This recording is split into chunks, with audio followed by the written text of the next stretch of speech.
हो, बघितलं की महाराष्ट्र नवनिर्माण सेनेचा नाशिक महानगरपालिकेमध्ये एक नगरसेवक निवडून आला होता आणि त्या अनुषंगाने आम्ही आमचा स्वतंत्र गट बनवला होता.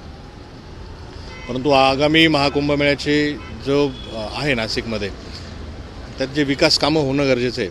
तो बघितला आपण तर तो महाकुंभमेळा जो आहे तो आमच्या प्रभागातच आहे आणि अशा परिस्थितीमध्ये विकास कामं ही झाली पाहिजे. त्या दृष्टीने आम्ही हे सर्व शिंदेंच्या शिवसेनेबरोबर गेलेलो आहोत. पण मग आता पुढे काय म्हणजे तुम्हाला काय आश्वासन देण्यात आलं तुमच्यासोबत जाण्याचं कारण काय? स्थानिक विकास कामांमध्ये जे सन्माननीय राजसाहेबांच्या संकल्पनेतला जे नाशिक शहराचा जो विकास होता या अनुषंगाने आम्ही त्या दृष्टीने आम्ही कामं करणार आहोत. आणि जे आमचे मागचेही जे काही प्रकल्प आहे त्याचं जे म्हणजे त्याची बघितली त्याची दुरावस्था त्या सगळ्या गोष्टींना आम्ही ते पुनर्वैभव प्राप्त करून देणार आहोत. पण ती शिंदेची शिवसेनेचा अद्याप सत्तेमध्ये जाणार की नाही हे निश्चित नाही आहे. असं असताना आपण त्यांना पाठिंबा देतो.